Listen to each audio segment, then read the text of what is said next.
Yo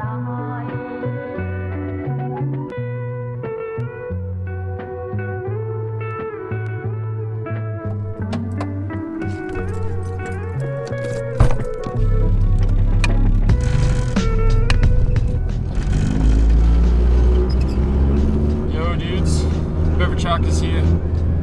Spindle tutorial day finally. Pretty pumped about this. I've been wanting to do this video for a long time. And it's finally done. The spindles are done. I'm just filming this at the end. Because I forgot to do a disclaimer and all that. Because cutting spindles and stuff, it's dangerous. Yeah. So legal disclaimer, if they get messed up and they break, whatever, it's not my fault. I'm just here to guide you how to do it. That said, if you follow everything I do step by step, you should be good. But if this is your first welding project, yeah, I would not do that. I would get a good basis on welding before you even think about attempting this. Or if you know somebody that can weld, but they're not interested in doing spindles because it's a pain in the butt, yeah, follow everything up until the welding point. So you could cut them yourself, do the beveling, then maybe take them to a fab shop and be like, look, these are beveled, ready to go. They might be like, okay, cool, I'll weld those. I know a lot of people hit me up in the UK who have just not been able to find anybody to do this. So this video is for those dudes. It's also for dudes who have, maybe if you've just started welding and you got a good handle on things and you're ready to do an actual real project, then boom, here you go, this is for you. And now in this video I'm going to be doing a set of DA's Integra spindles, and everything will apply for the golden era Honda spindles. So EF, EG, EK, the Integras, some Accords, or whatever, any Honda spindle with that basic same shape, everything here is going to apply. There's some other cars out there that have very odd shaped spindles, so the angle finding, all that may be different. Woo! But the welding part is going to be the same on any cast steel part in general, actually. But yeah, I'm super hyped to be able to get this information out here. I know this is going to help a ton of people figure this out and be able to do spindles by themselves or have friends help them get them done. Just spreading the knowledge of the spindles into the stance community. Yeah, I guess without further ado, here we go.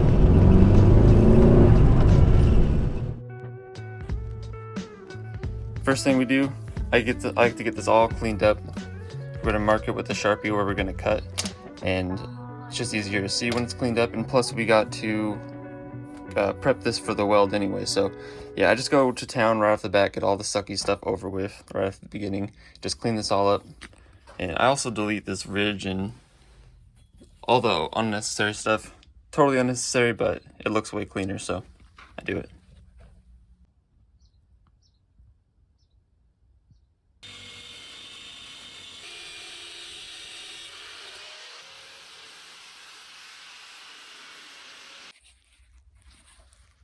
Alright, all shaved.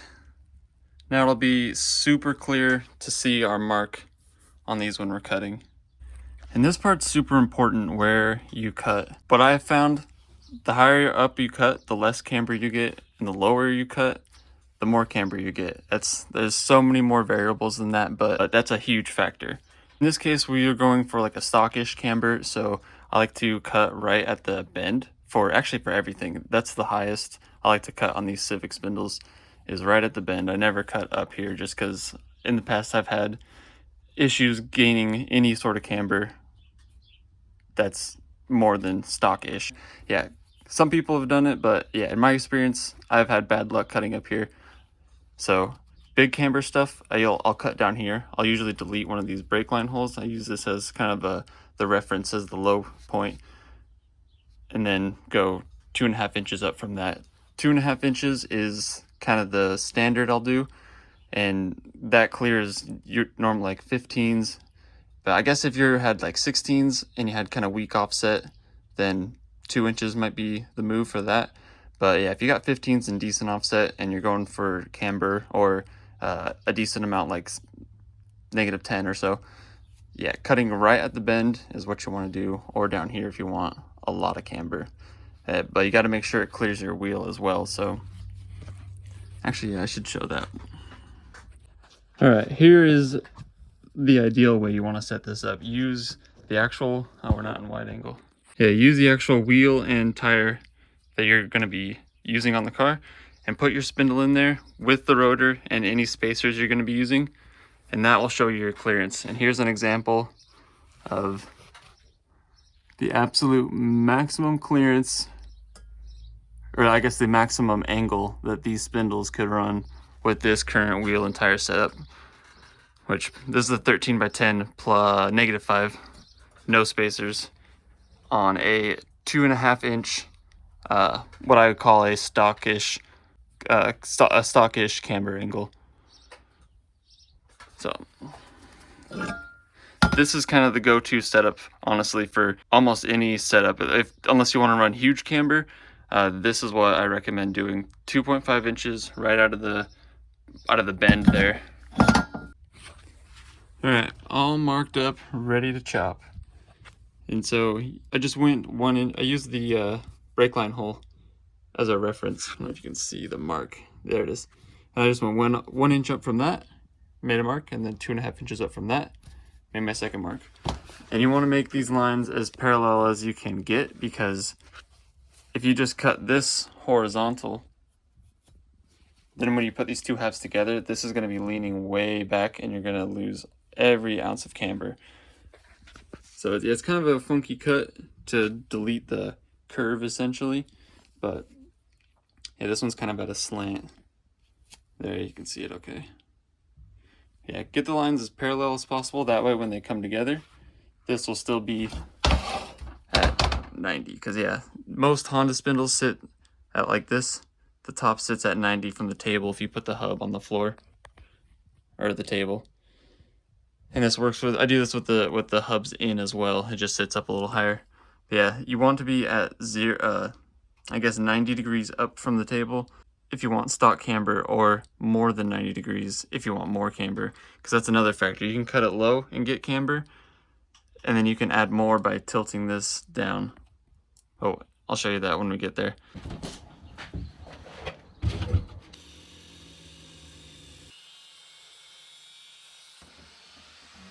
All right, now that they're all chopped up, next step is to check for evenness.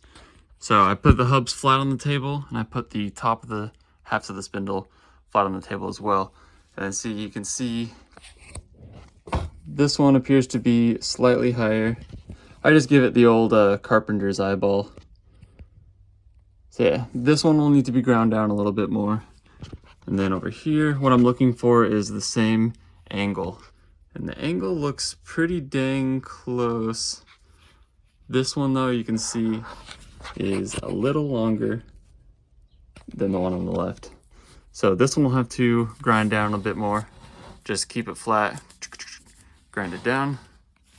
And same with this one, grind this down a bit more. Maybe kind of even out this angle because it's kind of tilted down a little bit. This one appears like it is too, a little. But yeah, unfortunately, once you get to this point, whatever your shortest piece is, that's what you got to go off of, because yeah, this one's shorter than this one, so therefore we have to adjust this one to match that, because we can't make that one longer anymore. So yeah, let's get to it. Went back through with the grinder and evened these up. They don't have to be dead on spot perfect, but the closer you can get them at this stage, the better the rest of this is going to go. So, oh yeah, also, this is a good stage to check for the rough angle just at the beginning. I'm going for a stock-ish camber on these, so we want, actually I'll just show you right now.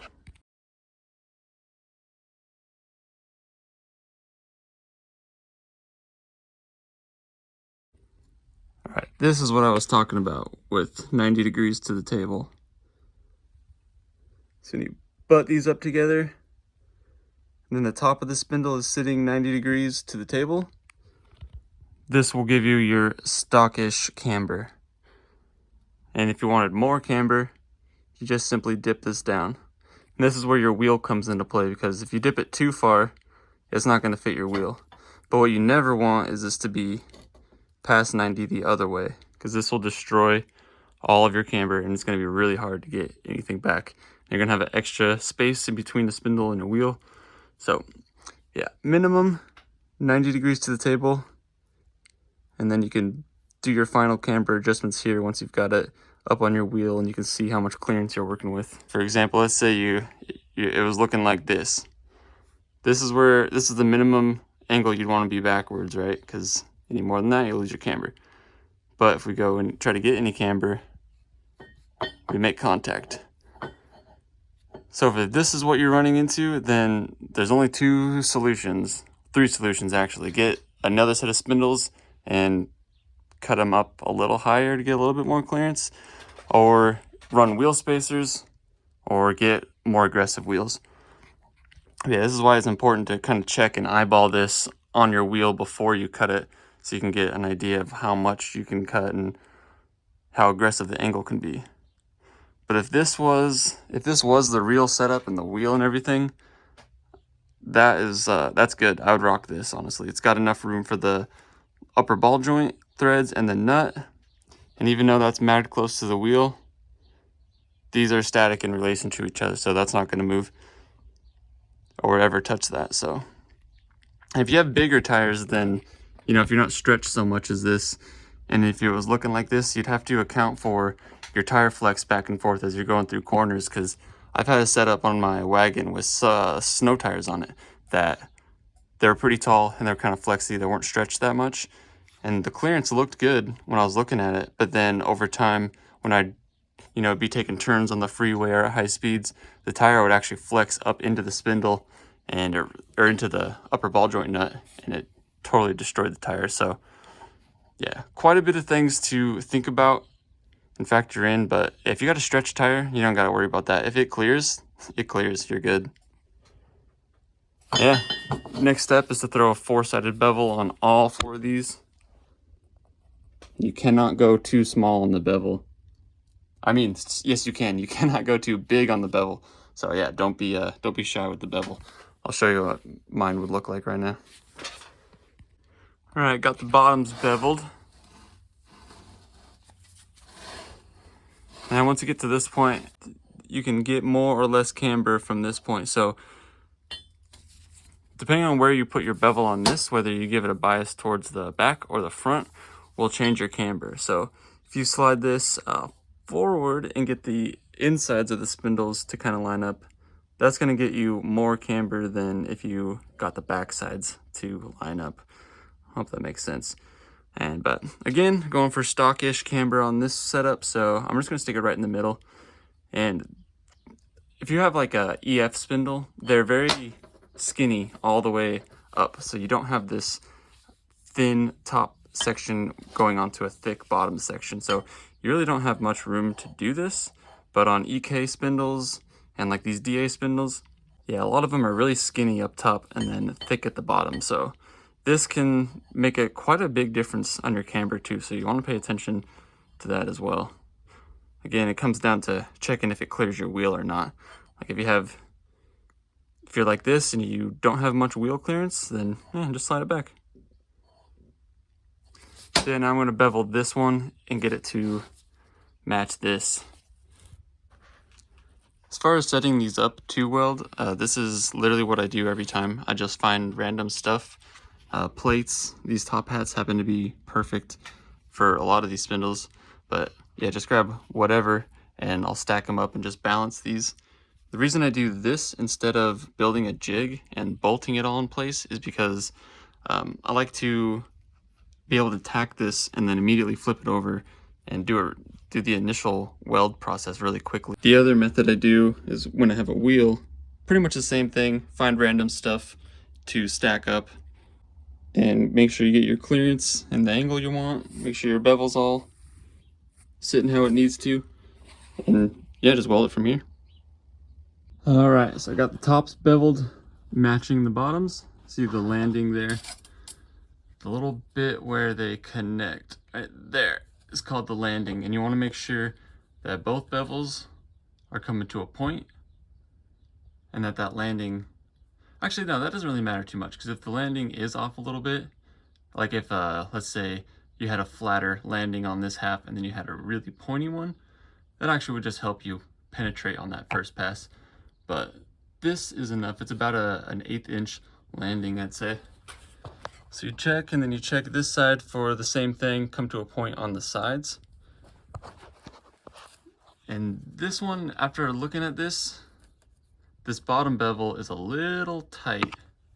I could definitely still get in there with the tungsten and get a good weld in there, but with it being this tight, it's possible that the root pass, which is the very first weld you do, instead of it actually penetrating down into here, it's possible when this is a tight bevel that it will connect here and here, and then you'll have a space right here where it didn't penetrate.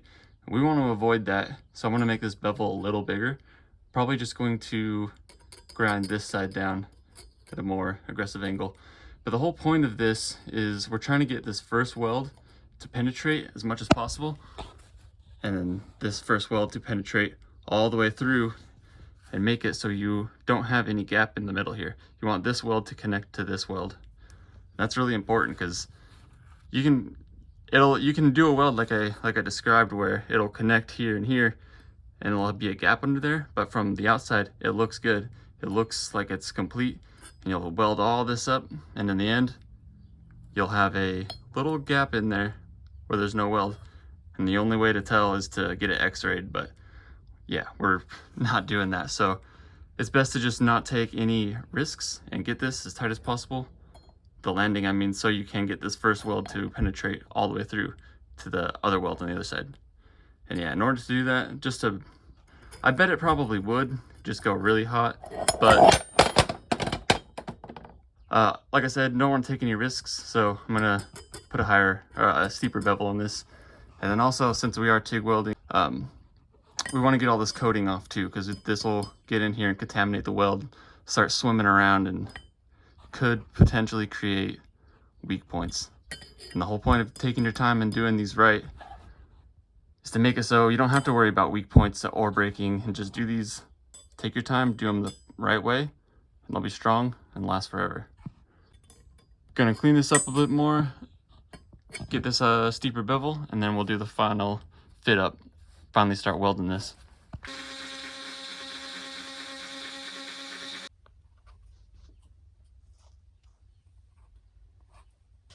Actually, before we start, I should show everything that I use and everything you'll need. So I have a number 9 torch. It's the smaller torch. The torch doesn't really matter too much, but what does matter is the tungsten.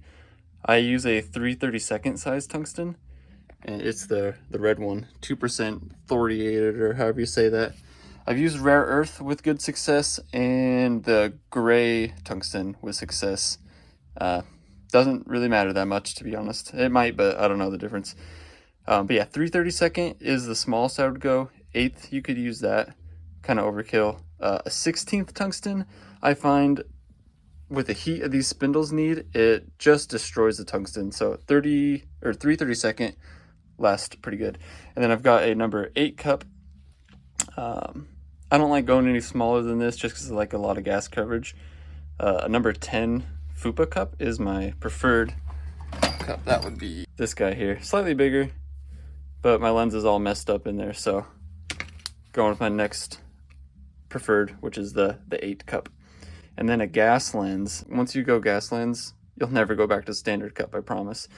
And if you don't have a gas lens, just go to your welding shop and say, I have a number 9 torch, or whatever your torch is. It might be a 17 or 26, whatever. Go to the welding store and say, I need a number 8 cup, a 3/32 gas lens, 3/32 tungsten, and an isolator for whatever torch you have. The other thing you'll need is a sand pit. It could be a box of sand or a plastic bin like I got. Literally just playground sand, nothing special about it, just sand. That's important though, very important. You also need some type of torch. I use the good old Big Shot GT8000 dab torch. I'm sure some of you guys have one of these. They work perfect. If not, oxyacetylene will do the job for sure, or like a MAP gas or anything like that. Just something more powerful than a lighter to heat this up. And as for the welding rods, I use this stuff called tensile weld. It's a nickel-based alloy. I think there's magnesium and some other bits in here that make this good for cast steel. I'm not sure, but yeah, it tells you all the stuff it's good for. Boom, cast steel right there. This stuff is amazing. I've tried looking this up online. It's very hard to find. It almost doesn't exist. My local welding shop carries it, and Washington Alloy is the company that makes it, if that helps you find it. If you can find this stuff, perfect, get that. If you can't find this stuff, just regular nickel welding rods will work. I believe it's called N99, and that will do the job just as well. Well, not just as well. This stuff is by far the best for welding cast steel. Second would be pure nickel. I believe it's N99. And just so no detail is left out, I do rock a 27-degree angle on my tungsten. Don't worry about getting that exact number. Just make it sharp. You'll be good. Also, the shack does not have a 220 plug, so we're running this on 110. So if you have 220, utilize that. If not, 110 is just fine. And the gas, 100% pure argon, and we will be using 25 CFH. All right, finally ready to weld this. Got it all set up. But before you start, make sure you have a good amount of time where you're not going to have any distractions. So yeah, set an hour or two. Make sure you won't have anybody distracting you or pulling you away from this.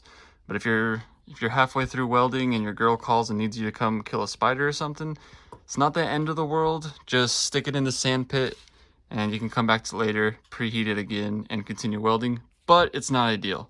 Yeah, it's best to just finish it all in one sitting. Before you start welding these, you're going to want to hit them with the torch, preheat them. We're not looking to get these red hot or discolored in any way. You don't got to go crazy. You just literally got to get the water out of here. If you don't know, steel does retain water, especially when it's cold. You'll see when I hit this with the flame, you'll see the water disperse away from it, and that's what we're looking to get rid of. Really focus on this area, kind of come a few inches this way, a few inches this way. Heat it all around, get all the water out. So yeah, check this out. You'll see the water. Yeah, there you can see the water coming up to the surface. And that's what we're just looking to get rid of. Yeah, just give it a nice heat all the way around till all this water is gone. Before you hit it with the heat and you tack it, really take a good look at this thing. Make sure it's straight. Make sure your angle is where you need it. Make sure your bevel's fitting good. Also check if it's twisted this way or leaning this way. Just want to make sure it's straight, nice and flat. Once you put that first tack on there, it's really hard to adjust it without breaking it and starting over. You don't want to do that. So it's really worth taking however much time you need to adjust this thing and get it sitting exactly where you want it. All right, once you're all preheated, these next step, it's very important to do it quickly, but also take your time and make sure it's right. But yeah, you want to move quick on this. So I will be tacking with wire right off the bat, and I'll put one tiny little tack on the right side and then a tiny little tack on the left side here. Immediately flip this over and do the same thing on the inside. Tack there, tack there. Sometimes this will move on you, even with the lightest tack. And that's why you want to go super light on this very first tack, because this will tend to pull up. And if that does happen to you, you do a light tack and it still moves, flip it over immediately and just do a pretty heavy tack on the bottom, and that should pull it back down. And if you do a heavy tack and you see it doesn't move, just give it a second, let it cool off. Once the heavy tacks cool down, it will definitely move. And you might even hear a crack. You might hear your first tack crack, and that's okay because you can just flip it over and do the pass right over that. Once your 4 tacks are in place, then the next thing I do is flip them sideways and get this side one. And I guess you could call it a tack, but I put a little bead. It's usually about 3 or 4 dabs. Immediately flip it over and do the other side. And once you've got your 4 tacks and the 2 sides welded, that's when I'll take a second and check it one more time and make sure we're at the right angle. If I see it's leaning up a little bit, then I'll put a really hot root pass on the inside, and that'll make it pull down. Or if I see it drop down a little bit too much, then I'll just do the opposite. Put a really hot root pass on the back, give it a second, and it should pull up. If it doesn't pull up, what you can do is do your root pass and then do 2 more after it, and leave the other side blank and let it cool. Guarantee it's gonna pull down. And once it's in the spot, boom, put your 4th root pass in. And I'm gonna do all that right now in one go. Show you what that looks like. Oh yeah, and the reason we are preheating this is because cast steel does not like quick temperature changes. That's what causes cracks. So we want to slowly heat it up, weld it, and then we put it in the sand to slowly cool it back down. That will prevent cracks. If you just start welding this right off the bat, you'll hear it start cracking, and that could be bad.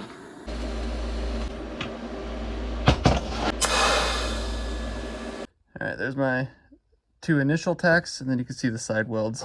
Welded on that side, a couple dabs. Welded on that side, a couple dabs. Now, double checking, look at that, boom, right on 90. All right, so since our angle's still good after we're tacked in, we're just gonna go finish locking this in. And since this is the root pass, remember our goal is to get down in here as deep as possible. So I'm gonna floor the foot pedal, run it as hot as possible. If you have 220, crank that thing up and get a really hot root pass. 140 seems to work for me, and then after it's locked in and the root pass is on, I'll drop it down to about 120 and do the rest of the weld that way. And then the very last one we'll drop down even a little more, but well, I'll get to that when we get there. Yeah, for now, super hot root pass here, super hot root pass here, then we'll be locked in and we can just go to town welding this up. Actually, I shouldn't have done that. Welding this up. I've seen people weld these where they put a bead, the bead's going horizontally, or I guess vertically like this. I don't know if that's actually bad or anything, but in the welding world, whenever we're doing something structural, this is called a CJP joint. Whenever you do one of those in the real welding world, it's always this way, horizontal. If you welded this way, inspector would fail that.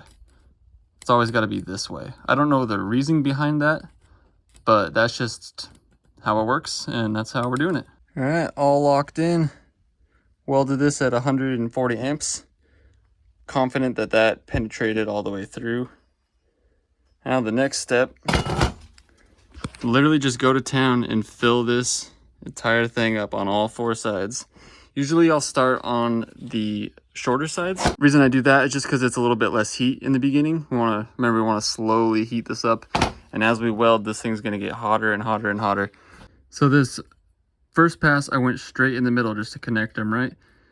The next 2, I'm going to do one on this side and then one on this side, overlapping them halfway. Then on the next one, we're going to go 3 of them. Same thing for these longer sides. One here, and one here. Okay, we got our 3 passes on all 4 sides. And this thing is totally locked in. No matter what you do from here out, it's not gonna move.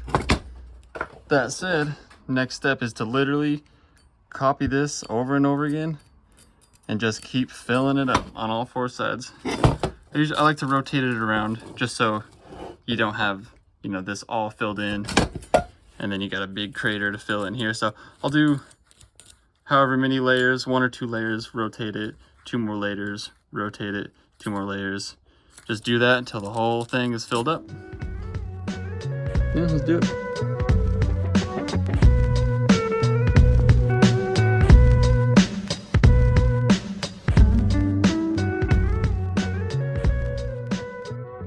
All right, just about halfway filled. Usually get to this point, this is about 2 or 3 layers on all 4 sides. Get to this point and give her a brush, and also give my torch a second to cool down because it is a small torch and it gets really, really hot. Just what it looks like without brushing. No matter what you do, cast steel is just kind of dirty, and so you're always going to get some smoke and random pops. Yeah, just don't worry about it. Just keep going through. Just how cast steel is. But yeah, give it a brush every once in a while and it will minimize any issues. Only thing left to do is continue forth. Just fill it all the way up. Also, at the halfway point, what I like to do is pull the tungsten back a little bit, because at the start you got to have the tungsten sticking out quite a bit to actually get it down into the base of the joint. But now that we've made it this far, we don't need this much stick out, so I'm going to reduce that by about half, and that will help keep this whole thing a little cleaner too, and flip it to the clean side just to get a nice new sharp edge. Nice little restart about halfway through, basically. Almost there, but it's not quite enough, so just one last pass, one last good pass. And yeah, we'll be done with the first one. That looks pretty good. Oh yeah, that's it. Now, ooh, super hot. And now we wait a couple hours. I don't start on the second one until this one's fully cool, because we will use the first spindle to make sure that the second spindle matches. So yeah, I'll show you that whenever I get back to the shack to finish these. Oh, and the reason for the sand is just to cool these down as slow as possible. We want to heat them up slowly and then cool them down also slowly, and that will prevent cracks, and this will make it the strongest spindles possible.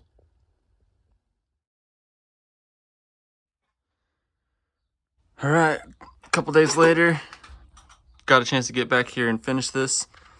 This is cooled down in the sand pit for a few days. You only need a couple hours though. But now we're at the step where we're doing the second spindle. So what I've got set up here is basically the same as the first one, just balanced on some stuff, making sure the hubs are flat.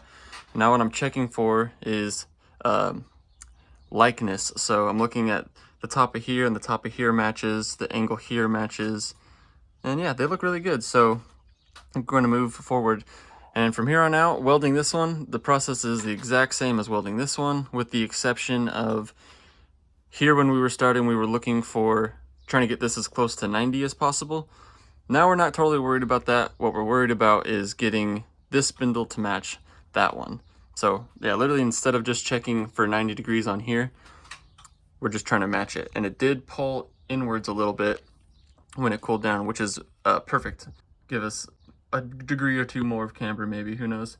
So that's why you got a little gap in there at the bottom, because this one didn't end up being perfectly at 90. But yeah, like I said, that's okay. Most of them are like this. I prefer this. But yeah, let's get to it. Same process. Preheat it, weld it, throw it in the sand. And I guess as we're welding it, we're checking to make sure it matches up still, and then adjust our welds from there. Let's go.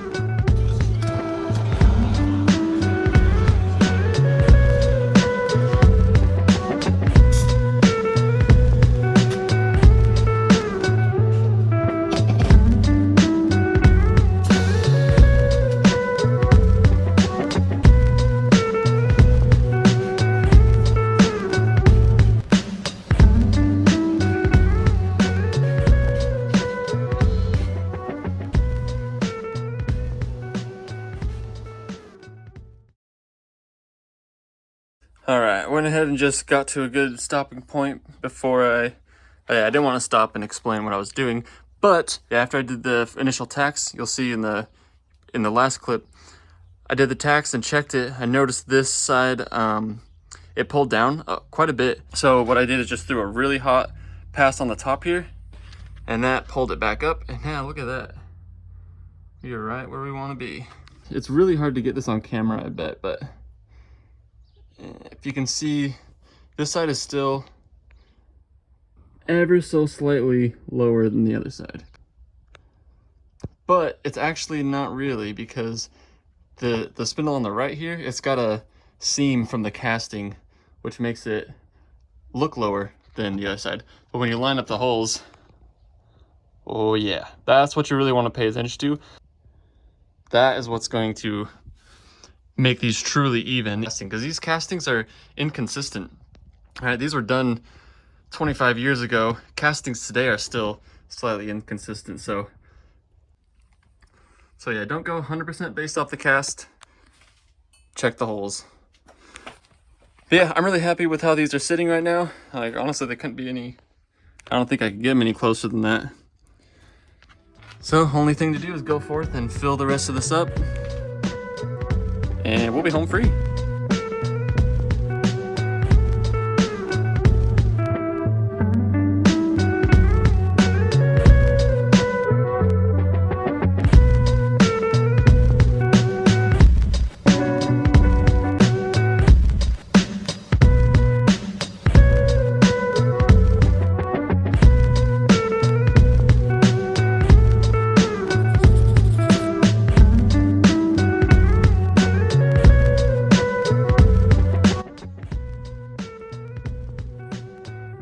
All right, guys, there it is.